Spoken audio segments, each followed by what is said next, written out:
A atriz Suzana Vieira, de 81 anos, que sempre gera polêmica com suas declarações sinceras, voltou a dar o que falar. Em entrevista ao canal Multishow durante a cobertura do desfile das campeãs na Sapucaí, Rio de Janeiro, no último sábado, 17, a veterana alfinetou seus colegas da TV Globo ao dizer que renovou seu contrato com a emissora em meio à série de demissões em massa. "Tô na Globo. Renovei o contrato com a Globo. Tenho que falar porque está todo mundo assim", afirmou Suzana, fazendo gesto com o polegar para baixo em sinal de desaprovação. Nos últimos anos, a Rede Globo tem encerrado o contrato fixo de vários artistas veteranos, como Antônio Fagundes, Stênio Garcia, Marieta Severo, Osmar Prado, entre outros grandes nomes. Agora, o objetivo da empresa é cortar os altos salários e fazer apenas um contrato por obra, algo que acaba deixando os atores livres para negociar trabalhos em outras emissoras ou plataformas de streaming. Em maio do ano passado, o colunista Alessandro Lobianco, do programa A Tarde é Sua, informou que a TV Globo resolveu reduzir o valor do salário da atriz Suzana Vieira. A justificativa da emissora seria uma suposta redução de custos. Ainda segundo Lobianco, a Globo estaria tentando negociar com alguns contratados para mantê-los no elenco fixo. O reajuste de Suzana reduziria o salário dela em R$220 mil e passaria a receber R$30 mil por mês. E não R$250 mil como recebia anteriormente. O único adendo do contrato da artista é que ela receberia um acréscimo em seu salário sempre que tivesse algum projeto sendo transmitido pela emissora. Já de acordo com o portal F5 do jornal Folha de S. Paulo, Suzana Vieira renovou com a Globo até 2027. E existe boatos nos bastidores que o contrato da veterana é considerado vitalício. A Isto É Gente conversou com Igor Gonçalves, jornalista especializado em gestão estratégica de imagem, que fez uma análise sobre o assunto e explicou a nova reformulação da emissora. A imagem da Globo, ou seja, a forma como a emissora é vista pelo público, sofreu diversas transformações ao longo do tempo. Da fundação em 1965, à consolidação como rede nacional de televisão.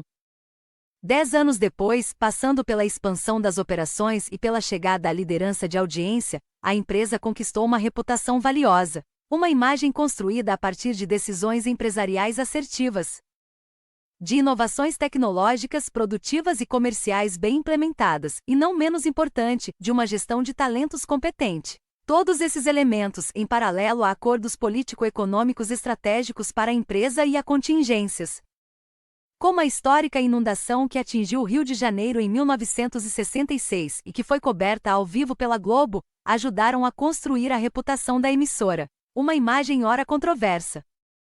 É verdade, mas também de prestígio, diga-se de passagem. Quem não se lembra, por exemplo, de expressões como padrão Globo de qualidade e toda poderosa começa o especialista? Ocorre que, com a chegada do século XXI, e a reboque de transformações político-econômicas, sociais e tecnológicas da primeira década dos anos 2000, a emissora começou a sofrer constantes quedas de audiência, mesmo emplacando produtos de sucesso. Na época, o aumento da renda média causou mudanças nos hábitos de consumo da população, que passou a sair de casa com mais frequência e a migrar para outras fontes de informação e entretenimento.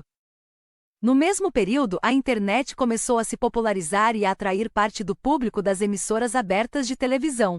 Um amplo estudo realizado pela Kantar Ibope Mídia sobre a audiência das TVs abertas brasileiras constatou que, entre 2001 e 2021, a Globo perdeu cerca de 1 em cada 3 telespectadores. A média nas 24 horas do dia em rede nacional, que era de 20,5 pontos em 2001, caiu para 15,3 pontos 20 anos depois.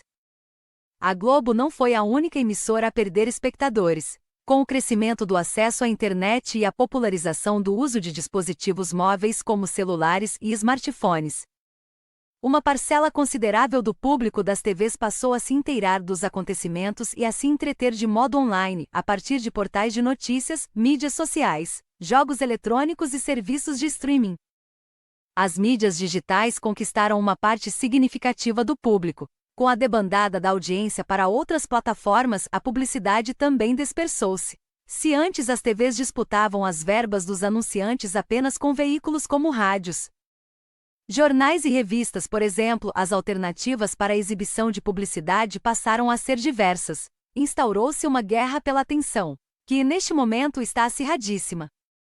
A Globo vem sentindo esse efeito há cerca de uma década, mas, há pelo menos 5 anos, percebendo que a conjuntura não iria melhorar, começou a enxugar despesas por meio do projeto Uma Só Globo. A primeira fase ocorreu entre 2018 e 2021, com o intuito de transformar 5 operações do Grupo Globo, incluindo a própria TV Globo, numa única empresa. A intenção era integrar equipes e estruturas, desenvolver novas áreas de atuação, criar novos negócios, buscar fontes alternativas de receitas e, principalmente, transformar a empresa que estava nascendo em uma MediaTek, capaz de entregar conteúdos e serviços por meio de métodos online que combinam mídia e tecnologia digital, como Netflix e Spotify, por exemplo. Acontece que a primeira etapa da reestruturação chegou ao fim.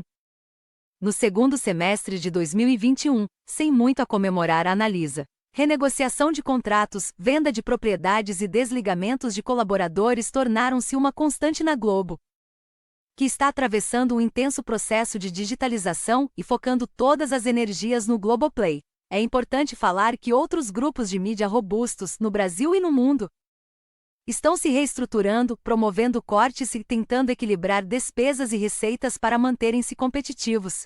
No entanto, em termos de imagem, ou seja, de percepção, o caso da Globo é diferente. Parte do público tem rejeitado a emissora, sobretudo nos últimos 10 anos, por enxergar um suposto alinhamento político-ideológico com pautas consideradas de esquerda. Os atritos públicos com o último governo federal, que foi eficiente em propagar a ideia que a Globo era esquerdista, que conspirava contra o país e que dependia exclusivamente das verbas de patrocínio estatal antes de 2019, também contribuíram para a mudança da percepção. Todos esses fatores, somados às divulgações nos últimos anos de prejuízos financeiros milionários, de demissões voluntárias e compulsórias de famosos e anônimos, e principalmente de uma gestão de crise de imagem corporativa ineficaz por parte da empresa, estão transmitindo a impressão de falência. É como um império que está desmoronando. Mas, o fato é que o Grupo Globo não está falindo. Uma evidência incontestável, segundo o levantamento recente divulgado pela revista Forbes, é que a família controladora do conglomerado se mantém entre as mais ricas do país.